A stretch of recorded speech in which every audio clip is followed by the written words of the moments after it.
അള്ളു വെച്ചവനെ കിട്ടിയില്ലെങ്കിൽ കിട്ടിയവനെ തട്ടുന്ന മൂടില്ല ഞാൻ. മൈക്ക് ഓൺ ചെയ്യുന്നതിന് മുമ്പ് താങ്കൾ താങ്കളുടെ പെട്ടിയും കിടക്കയും എടുത്ത് ഇവിടുന്ന് പോയില്ലെങ്കിൽ എന്നെനിക്ക് പറയാൻ പറ്റില്ലല്ലോ. അയ്യോ പോരുത് പോരുത്, അങ്ങനെ എനിക്ക് പറയാൻ പറ്റില്ലല്ലോ എന്ന് പറഞ്ഞു വരുമായിരുന്നു. അങ്ങനെ പറഞ്ഞാൽ എന്റെ സ്പോട്ട്ലൈറ്റ് ഞാൻ തന്നെ അള്ളു വെക്കണ പോലെ ആയി പോയില്ലേ. അതുകൊണ്ട് അങ്ങനെയൊന്നും പറയുന്നില്ല. ഞാൻ വെൽക്കം ചെയ്യാണ് നമ്മളുടെ വെരി ഓൺ, നമ്മുടെ കുടുംബത്തിലെ ഒരംഗം ചാക്കോച്ചൻ. താങ്ക് യു ഉടനീളം മഞ്ജു. അതൊരു തമാശയാണ്. ഞങ്ങൾ ആദ്യം കണ്ടപ്പോൾ ഞാൻ ഉടനീളം മഞ്ജു എന്ന് സ്പോട്ട്ലൈറ്റിൽ പറയുമെന്ന് പറഞ്ഞപ്പോൾ എനിക്ക് വീണ പേരാണ് ഉടനീളം മഞ്ജു. അപ്പൊ അള്ളു രാമേന്ദ്രൻ അള്ളു കിട്ടിയ പോലെയാണ് ഉടനീളം മഞ്ജുവിന്റെ ഉടനീളം. ഈ ഡയലോഗ് എനിക്ക് തോന്നുന്നു 22 വർഷത്തെ എന്റെ അഭിനയ ജീവിതത്തിനിടയിൽ, ഐ മീൻ ചാക്കോച്ചന്റെ അഭിനയ ജീവിതത്തിനിടയിൽ ഇത്രയും പഞ്ചുള്ള ഒരു ഡയലോഗ് ആദ്യമായിട്ടല്ലേ? ശരിക്കും അനിയത്തിപ്രാവലെ ഡയലോഗുകൾക്ക് ശേഷം ഇത്രയും ഒരു അപ്രീസിയേഷൻ കിട്ടിയ ഒരു ഡയലോഗ് ആദ്യമായിട്ടാണ്. അള്ളു രാമേന്ദ്രൻ എന്ന സിനിമയുടെ ഡയറക്ടർ പുതിയൊരു ആളാണ്, ബിലഹരി എന്ന് പറയുന്ന ഡയറക്ടറാണ്. അപ്പം ബില കഥ പറയാൻ വരുമ്പോൾ ഒരു ഫുൾ സ്ക്രിപ്റ്റ് നറേറ്റ് ചെയ്തു. അപ്പോൾ അതിൽ ഒരു ത്രില്ലിംഗ് ആയിട്ടുള്ളൊരു ചെറിയൊരു എപ്പിസോഡ് പോലെയാണ് ഈ പറഞ്ഞ ടീസറിൻ്റെ ഒരു സെഗ്മെൻറ്റ് വരുന്നത്. പക്ഷെ അത് നമ്മൾ ഷൂട്ട് ചെയ്യുമ്പോൾ ശരിക്കും ഓൾമോസ്റ്റ് ഒരു ഫുൾ ഡേ എടുത്താണ് ഇത് ഷൂട്ട് ചെയ്തത്. ഒരൊറ്റ ഡയലോഗ് പീസ് ഷൂട്ട് ചെയ്യാൻ വേണ്ടി. അപ്പൊ ഞാൻ പറഞ്ഞത് കറക്റ്റ് ആണ്. കഷ്ടപ്പെട്ടു, അവര് കഷ്ടപ്പെട്ടു. കാരണം എടുത്ത് വന്നപ്പോൾ ഇത് അത്യാവശ്യം നല്ല രസമായിട്ട് വരാൻ സാധ്യതയുള്ളൊരു സീനായിട്ട് തോന്നി. അപ്പൊ അതുകൊണ്ട് കുറച്ച് കൂടുതൽ ഷോട്ടുകളും ടേക്കുകളും നമ്മൾ എടുത്തു. അവിടെ വെച്ച് തന്നെ നമ്മൾ കുറച്ച് കാര്യങ്ങളൊക്കെ ഇംപ്രവൈസ് ചെയ്തു. ടൈറ്റിൽ നമ്മൾ അള്ളു രാമേന്ദ്രനെ ഫിക്സ് ചെയ്ത് കഴിഞ്ഞിട്ട് ഇതിന്റെ ടീസർ ഇത് ഇറക്കണോ വേണ്ടോ എന്നുള്ളത് ആദ്യം ഒരു കൺഫ്യൂഷൻ ഉണ്ടായിരുന്നു. കാരണം ഇതൊരു എന്റർടൈനർ ഫിലിമാണ്. പക്ഷെ ഈ പറയുന്ന പോലെ അതിഭീകര മാസ് പരിപാടികളൊന്നും ഇല്ല ശരിക്കും. അപ്പൊ അതുകൊണ്ടാണ് പിന്നീട് നമ്മളൊരു വളരെ ക്യൂട്ടായിട്ടുള്ള ഒരു റൊമാൻറ്റിക് സോങ് റിലീസ് ചെയ്തത്. അതുകൊണ്ടാണ് അള്ളു രാമേന്ദ്രൻ എന്നൊരു സാധാരണ പോലീസ് ജീപ്പ് ഡ്രൈവറാണ്. അപ്പൊ അയാളുടെ ജീവിതത്തിൽ ചില അള്ളു കൊണ്ടുള്ള കുറെ പ്രശ്നങ്ങൾ വന്നു കഴിഞ്ഞ് ഇയാളുടെ ഒരു ക്യാരക്ടറിന്റെ ചേഞ്ച് ഓവറും കാര്യങ്ങളൊക്കെയാണ് അയാളുടെ ലൈഫിനെ എങ്ങനെ ബാധിക്കുന്നു, അയാളുടെ ഫാമിലിയും പ്രൊഫഷനെ എങ്ങനെ ബാധിക്കുന്നു എന്നുള്ളത് രസകരമായിട്ട് പറഞ്ഞു തന്നൊരു കഥയാണ്. ഈ പടത്തില് അള്ളു എന്ന് പറയുന്നത് ശരിക്കും നമ്മുടെ ഇരട്ടപ്പേര് പോലെയാണ് അല്ലെ? നമുക്ക് ദേഷ്യം വരും. ചാക്കോച്ചന്റെ ഇരട്ടപ്പേര് പറഞ്ഞിട്ട് നമുക്ക് അടുത്ത ചോദ്യത്തിലേക്ക് പോവാം. അല്ല, ഇരട്ടപ്പേരുണ്ടോ? ഒരുപാട് പേരുകളുണ്ടായിരുന്നു. കൊറേ ഉണ്ട്, ഒന്നല്ല. അതിൽ സ്കൂള് കാലഘട്ടം മുതൽ തന്നെ നല്ല രസകരമായിട്ടുള്ള പേരുകൾ ഇഷ്ടംപോലെ. ആദ്യം എടുത്തു പറയേണ്ടത് തന്നെ ശരിക്കും ഉദയ എന്ന് പറയുന്ന ഫാമിലി എന്നാണ് ഞാൻ വരുന്നത്. ഉദയയുടെ ബാനറിന്റെ അല്ലെങ്കിൽ ഉദയയുടെ ലോഗോ എന്ന് പറയുന്ന അല്ല, സ്വഭാവമായിട്ട് യാതൊരു ബന്ധമില്ലാത്ത പേരാണ്. പക്ഷെ എനിക്ക് കിട്ടിയിരിക്കുന്ന പേര് കോഴിക്കള്ളൻ എന്നായിരുന്നു. പിന്നെ ഇപ്പം പക്ഷെ ആൾക്കാർ സ്നേഹം കൊണ്ടുള്ള പേരുകളാണ് കൂടുതലും വിളിക്കുന്നത്. ഇപ്പം നമ്മുടെ ഒരു യങ്ങർ ജനറേഷൻ ഓഫ് നമ്മുടെ നായികമാര് വിളിക്കുന്നത് ചോച്ചോച്ചോ എന്ന് വിളിക്കാറുണ്ട് കുറെ പേര്. ചോച്ചോച്ചോ എന്താ അതിന്റെയൊക്കെ പിന്നില്?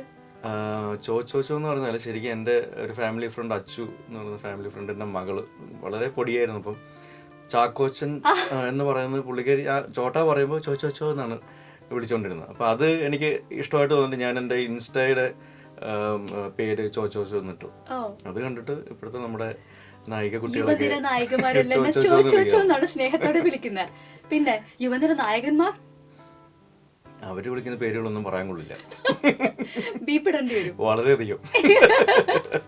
ഓക്കെ, അപ്പൊ തൽക്കാലം നമുക്ക് രണ്ടിലും നിർത്താം അല്ലേ? ഇനി ഞാൻ ഒരു പാട്ട് കേൾപ്പിക്കാം. ഒന്നോ ചിലപ്പോ ഒന്നിലധികമോ പാട്ടുകൾ ഞാൻ മിക്സ് ചെയ്ത് വെച്ചിട്ടുണ്ട്. ഈ പാട്ടും അള്ളു രാമേന്ദ്രനും തമ്മിലുള്ള ബന്ധം താങ്കൾ തിരിച്ചറിയുക. ഓക്കെ? രാരവേണു ഗോപാല രാജിത സദ്ഗുണ ജയ ശിവ ആനന്ദ നരനം ആടിന യ യ യ യ യ യ യ യ യ യ യ യ കല്യാണ കച്ചേരി പാടാം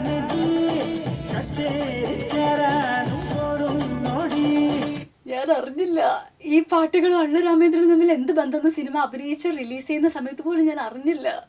ഇത് ഏതൊക്കെ സിനിമകളുടെ പാട്ടുകളാണെന്ന് പറഞ്ഞാൽ ഏകദേശം പാട്ടിലോ കമലദളം, പിന്നെ മാടമ്പി, ഓക്കെ, ഇതും അള്ളു രാമേന്ദ്രനുമായിട്ടുള്ള ബന്ധമാണോ അതോ ഞാനുമായിട്ടുള്ള അള്ളു ബന്ധമാണോ? രാമേന്ദ്രനുമായിട്ട്. അള്ളു രാമേന്ദ്രനായിട്ട് ബന്ധം വരുമ്പോൾ നാച്ചുറലി ചാക്കോച്ചനായിട്ടും ബന്ധം വരുമല്ലോ. അല്ലാതെ ഈ 3 പാട്ടുകളും അള്ളു രാമേന്ദ്രൻ അല്ലെങ്കിൽ ഞാനുമായിട്ടുള്ള ബന്ധം ഇതിന്റെ ആൻസർ കേൾക്കുമ്പോ എന്നെ ചീത്ത പറയരുത്, ആ, കളിയാക്കി ചിരിക്കരുത്. ഇല്ല, ശ്രമിക്കാം.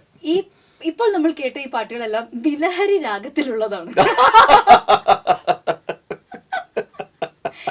അപ്പോൾ ഈ സിനിമ അള്ളു രാമേന്ദ്രൻ ഡയറക്ട് ചെയ്ത ബിലഹരിയെ ഞാൻ ഇതിൽ പരം എങ്ങനെ ഇൻട്രൊഡ്യൂസ് ചെയ്യും? അത് കലക്കി, അത് പൊളിച്ചു. ഇതൊരു രാഗമാണെന്നൊക്കെ അറിയായിരുന്നോ? ബിലഹരി രാഗമാണെന്നുള്ളത് ബിലഹരി വന്ന് പറഞ്ഞപ്പോൾ ഞാൻ ചോദിച്ചു എന്താണ് ഈ പേരിന്റെ പ്രത്യേകത എന്താന്ന് ചോദിച്ചപ്പോഴാണ് ബിലഹരി പറഞ്ഞത് ഇതൊരു രാഗമാണ്, അല്ലാതെ എനിക്ക് പാട്ടുമായിട്ട് യാതൊരു ബന്ധവുമില്ല. എന്തായാലും ഈ ബിലഹരി എങ്ങനെയുണ്ട് ആള്? ആള് പൊളിയാണ്. കാരണം ഏറ്റവും ചെലവ് കുറഞ്ഞ് 25,000 രൂപയ്ക്ക് എങ്ങാണ്ടൊരു പടം തീർത്ത കക്ഷിയാണ് പോരാട്ടം എന്ന് പറയുന്ന. പുള്ളി ആഷിഖ് ഉസ്മാനാണ് ഈ പടത്തിന് പ്രൊഡ്യൂസർ. പുള്ളി അങ്ങനെയായിരിക്കും വിചാരിച്ച് കാണുക, ഈ പയ്യൻ കൊള്ളാമല്ല, കോസ്റ്റ് ഒക്കെ കട്ട് ചെയ്ത് നമുക്ക് എടുക്കാമെന്ന് വിചാരിച്ചു. പക്ഷേ അത്യാവശ്യം കോസ്റ്റായ പടമാണ്, ഒരു ടീം എഫേർട്ടാണ്. അപ്പം അതിൽ പലരും പല അഭിപ്രായങ്ങൾ പറയും. അതിൽ ഏറ്റവും നല്ല അഭിപ്രായം കണക്കിലെടുത്ത് അത് മനസ്സിലാക്കി അത് ആ സിനിമയിൽ സംയോജിപ്പിക്കുന്ന ഒരു ടാലന്റ്, ഒരു നാക്ക് ഡയറക്ടർക്കുണ്ടെങ്കിൽ ഹീസ് ദ മാൻ. അപ്പം ചാക്കോച്ചനടക്ക് ഇങ്ങനെ കമന്റ് ഒക്കെ പറയും, ഇങ്ങനെയൊക്കെ ചെയ്യാം, ഈ സീൻ തന്നെ ഈ രീതിയിൽ എടുത്താൽ നല്ലതായിരിക്കും എന്നൊക്കെ ഉള്ള. വളരെ ഒരു സിമ്പിൾ എക്സാമ്പിൾ പറയുകയാണെങ്കിൽ രാമന്റെ തോട്ടം എന്ന സിനിമ ചെയ്യുമ്പോൾ രഞ്ജിത് ശങ്കർ ഒരു സീൻ, ആ സീനിലുള്ള ആക്ടേഴ്സിനെയൊക്കെ വിളിക്കും, ആ സീൻ എലാബറേറ്റ് ചെയ്യും, എക്സ്പ്ലെയിൻ ചെയ്യും. എന്നിട്ട് അവരോട് ആ സീനിനെ പറ്റിയുള്ള അഭിപ്രായങ്ങൾ ചോദിക്കും. എല്ലാവരോടും ചോദിക്കും, ചെറുത് വലുത് അങ്ങനെയുള്ള വ്യത്യാസങ്ങളൊന്നുമില്ല. പുതിയ ആൾക്കാരുടെ ആണെങ്കിൽ വരെ അദ്ദേഹം ചോദിക്കും, അഭിപ്രായങ്ങൾ ചോദിക്കും, അവരവരുടെ അഭിപ്രായങ്ങൾ പറയും, ഇതെല്ലാം കേൾക്കും. എല്ലാ അഭിപ്രായങ്ങളും കേട്ടിട്ട് അതിൽ ഏറ്റവും നല്ലത് പുള്ളി സീനിൽ, ആ ഡയലോഗുകളിൽ ഇൻക്ലൂഡ് ചെയ്യാറുണ്ട്. അതുപോലെ തന്നെ ചാക്കോച്ചന്റെ ഒരു പ്രത്യേകത, ചാക്കോച്ചന്റെ കൂടെ അഭിനയിച്ചിട്ടുള്ള ഒരുപാട് നടിമാര്, ഇപ്പം നായികമാരായിട്ട് തുടങ്ങിയവർ ഒരുപാട് പേരുണ്ട്. ശാലിനി, അസിനുണ്ട്, നമ്മുടെ ആൻ അഗസ്റ്റിനുണ്ട്, സ്നേഹയുണ്ട്, നമിത പ്രമോദുണ്ട്. 6-ാം തമ്പുരാനിലെ ലാലേട്ടും പറയണ പോലെ വെള്ളമടി തുടങ്ങിയിട്ടില്ലെങ്കിൽ എൻ്റെ കൂടെ തുടങ്ങിയാൽ മതി, നല്ല രാശിയ എന്ന് പറയണ പോലെ പുതിയ പുതിയ നായികമാർ, ഇപ്പൊ നമ്മുടെ തട്ടുമ്പുറത്ത് അച്യുതനിലും ഒക്കെ പുതിയ പുതിയ നായികമാർ വരുന്നുണ്ട്. അവരുടെ അടുത്തൊക്കെ എന്ത് പറഞ്ഞു? എൻ്റെ കൂടെ തുടങ്ങിയാൽ നല്ല രാശിയ. അയ്യോ, എന്താണ് അവർക്ക് കൊടുക്കുന്ന ഒരു? അങ്ങനെയൊന്നും ഞാൻ ആരോടും പറഞ്ഞിട്ടില്ല. ഇനി വേണമെങ്കിൽ മഞ്ജു പറഞ്ഞ സ്ഥിതിക്ക് ഞാൻ ആലോചിക്കാം. ഇല്ല, അങ്ങനത്തെ ഉള്ള ആർഭാടമൊന്നുമില്ല. അതൊക്കെ എന്നെക്കാൾ ഉപരി സിനിമയുടെ പ്രത്യേകതയാണ്.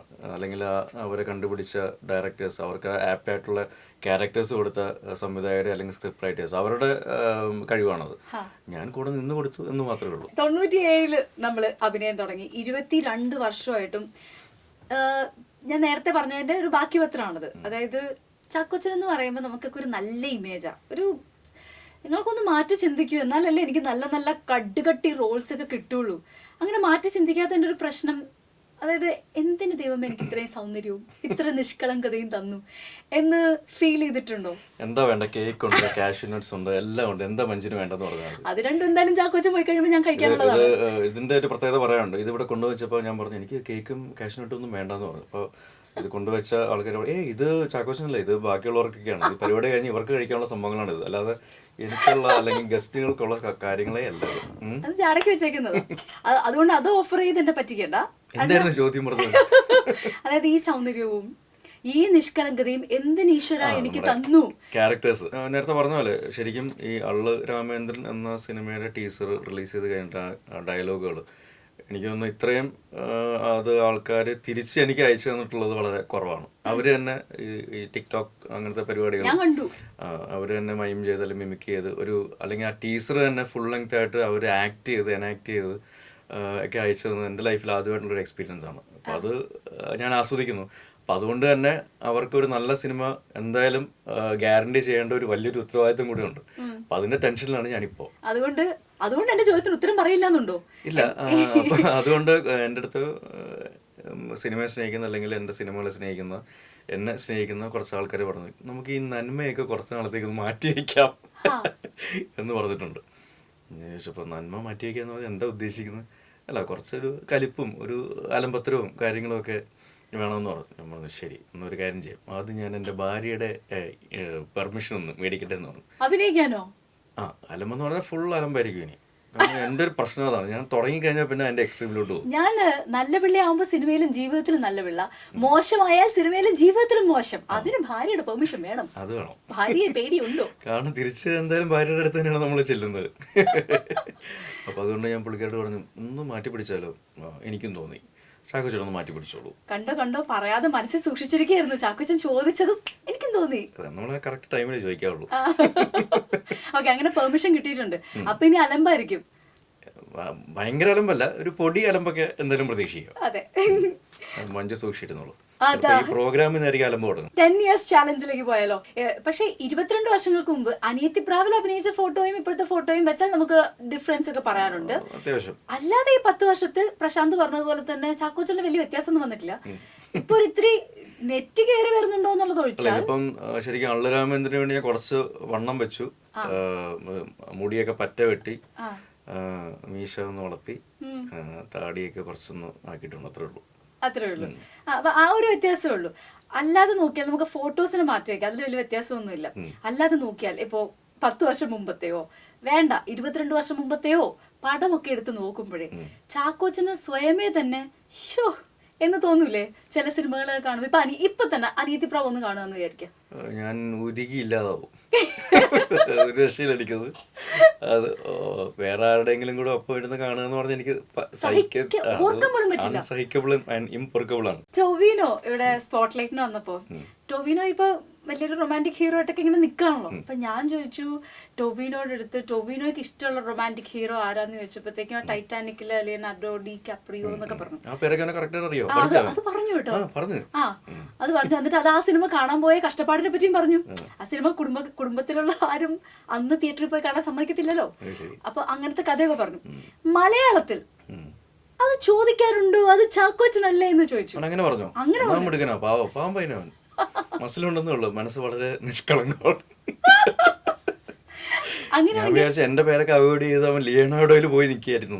അങ്ങനെയല്ല, മലയാളത്തിൽ ചാക്കോച്ചനെ വെട്ടാൻ ആരും ഇല്ലായിരുന്നു. ടൊവിനെ പറ്റി പറയുകയാണെങ്കിൽ വളരെ മാന്യനാണ്, കാണാൻ സുന്ദരനാണ്, സൽസ്വഭാവിയാണ്, വളരെ അരുമയാണ്.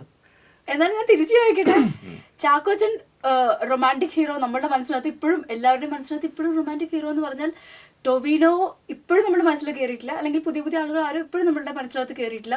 ചാക്കോച്ചൻ അവിടെ ഉണ്ട്. പക്ഷെ ചാക്കോച്ചനോട് ഞാൻ ചോദിക്കുകയാണ്, ചാക്കോച്ചന്റെ ഏറ്റവും ഫേവറേറ്റ് റൊമാൻറ്റിക് ഹീറോ? ഒരുപാട് പേരുണ്ട്. അതിൽ ഞാൻ സിനിമകളെ അല്ലെങ്കിൽ അതിലെ ക്യാരക്ടേഴ്സിനാണ് കൂടുതൽ ഇഷ്ടപ്പെടുന്നത്. അപ്പം അങ്ങനെ നോക്കുകയാണെങ്കിൽ ഒരുപാട് പേരുണ്ട്. ഇപ്പം പെട്ടെന്ന് എടുത്ത് പറയാനാണെങ്കിൽ കമലഹാസൻ, മൂന്നാം പിറ എന്ന് പറയുന്ന സിനിമ, അതേപോലെ മമ്മൂക്ക യാത്ര, മൂന്നാം പിറ, മമ്മൂക്കയുടെ യാത്ര, പിന്നെ ലാലേട്ടൻ്റെ നോക്കുകയാണെങ്കിൽ കിരീടം എന്ന സിനിമയിൽ ഒരു പ്രണയമുണ്ട്, ഒരു നഷ്ടപ്രണയത്തിൻ്റെ ഒരു വിരഹ കാമുകൻ്റെ സംഭവങ്ങളുണ്ട്. ലാലേട്ടന് ചെറിയ ചെറിയ തമാശകളും അങ്ങനത്തെ ഒരുപാട് ക്യാരക്ടേഴ്സ്.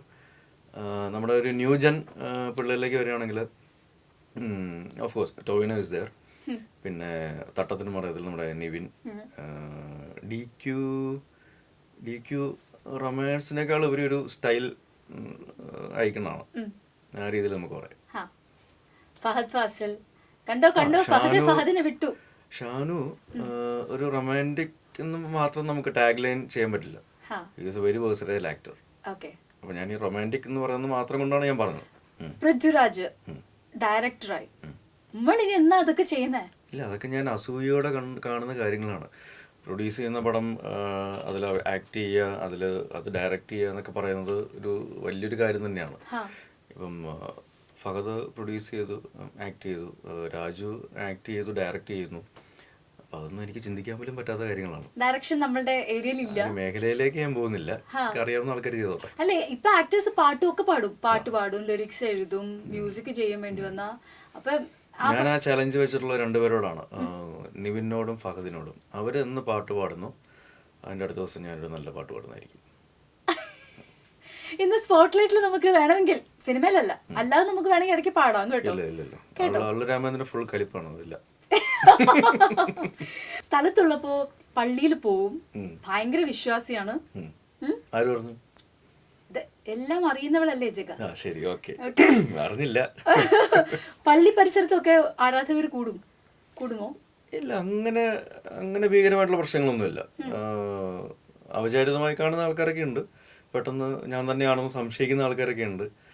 കൊച്ചു പിള്ളേർ വന്ന് പള്ളിയിൽ കുർബാനയ്ക്കിടയ്ക്ക് വന്ന് ചുറ്റിപ്പറ്റിയൊക്കെ ഇങ്ങനെ നിന്ന് കൗതുകത്തോടെയൊക്കെ നോക്കാറുണ്ട്. പക്ഷെ അവർക്ക് ഒരു ഡൗട്ടുണ്ട്, ഞാൻ തന്നെ ആണോ ഇത്, കാരണം ഓരോ പ്രാവശ്യം വരുമ്പോൾ ഓരോ അപ്പിയറൻസിലൊക്കെ ആയിരിക്കും വരുന്നത്. പണ്ട് വേളാങ്കണ്ണിയിലേക്ക് പോയ ഒരു സമയം, അപ്പോൾ ഞാനും പ്രിയയും നമ്മുടെ ഫാമിലിയൊക്കെ ഉണ്ട്. അപ്പോൾ ഞങ്ങൾക്ക് മലയാളം കുർബാനയ്ക്കാണ് പോകേണ്ടി വന്നത്. അപ്പോൾ ഞാൻ ഫുൾ മലയാളികളായിരിക്കും, ആരെങ്കിലും കണ്ടു കഴിഞ്ഞാൽ ഭയങ്കര പ്രശ്നമായിരിക്കും എന്ന് വിചാരിച്ചു ഞാൻ നല്ല മങ്കി ക്യാപ്പൊക്കെ ഇട്ട് ഭയങ്കര അങ്ങനെ ഫുൾ കവറും കാര്യങ്ങളൊക്കെ ആയിട്ട് മങ്കി ക്യാപ്പൊക്കെ ഇട്ട് നിൽക്കുക. നല്ല ചൂടുള്ള സമയമാണ് കേട്ടോ. അപ്പോൾ ആൾക്കാരൊക്കെ എന്നെ ഇങ്ങനെ നോക്കുക, ഇത് ഏതവനാണ് മങ്കി ക്യാപ്പൊക്കെ ഇട്ട് ഈ ചൂടത്തൊക്കെ വന്ന് നിൽക്കുന്നത്, ഇവന് വല്ല മാറാരോഗം ഉണ്ടോ, അത്രയ്ക്ക് അസുഖമുള്ള ആളാണോ, അങ്ങനെ മനമുരുകി പ്രാർത്ഥിക്കാൻ വേണ്ടി വന്നാണെന്നൊക്കെ പറഞ്ഞ് എല്ലാവരും സംശയത്തോടെ ഇങ്ങനെ നോക്കിക്കൊണ്ടിരിക്കുക. അപ്പോൾ ഞാൻ പറഞ്ഞു, പ്രിയ, നമ്മൾ ആളെ അറിയാതിരിക്കാൻ വേണ്ടിയാണ് ഈ കാര്യങ്ങളൊക്കെ ചെയ്തത്. ഇപ്പം എല്ലാവരും നോക്കാത്ത ആൾക്കാർ വരെ നോക്കിക്കൊണ്ടിരിക്കുകയാണ്. ഞാൻ ഈ സംഭവം പറിച്ച് കളയട്ടെന്ന് പറഞ്ഞു മങ്കി ക്യാപ്പ് കളഞ്ഞപ്പോൾ ആൾക്കാർക്ക് മനസ്സിലായി, ഇവനായിരുന്നോ, ചാക്കോച്ചനായിരുന്നോ ആ ലൈനിലെ. അപ്പോഴേക്കും ഓക്കെ ഒരു ചിരിയും കാര്യങ്ങളൊക്കെ കഴിഞ്ഞാൽ അവർ പിന്നെ കൂളായി. മറ്റേത് എല്ലാവരും ഇടയ്ക്കിടയ്ക്ക് ഫുൾ ടൈം ഇങ്ങനെ നോക്കിക്കൊണ്ടിരിക്കുകയാണ്. അപ്പൊ അതിനുശേഷം ഞാൻ എന്റെ ഫുൾ ഫിഗർ ഞാൻ ആ പരിപാടി ആ സംഭവങ്ങളില്ല. Thank you very much for this wonderful show and ഉടനീളം Manju, thank you for entertaining me.